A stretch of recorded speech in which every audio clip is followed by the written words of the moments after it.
Ang hapon mga tropa, ito nag home service si Boss King Mechanic dito sa may Kabantayan. Yan, nagsalpak tayo ng 15, 16 at 3 layer. Yan, nalagay ng 3 layer. Yan, nalagay ko ng 3 layer dito sa may Grandia, pati doon sa kabila. Yan, tapos nalagay na rin natin ang kanyang 15, 16. Yan, ang pinalitan 3/4. Yan, yung 3/4.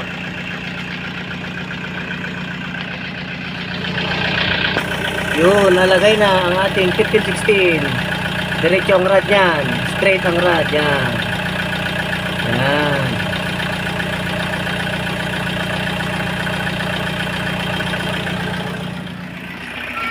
Ito na. Yan, op. Kamay pa lang yan. Hindi nahihirapan na iapak. Yan.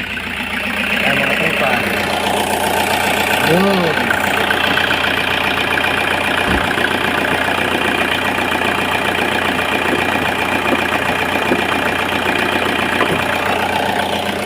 Mga tropa, Boss King Mechanic po to. I salute you.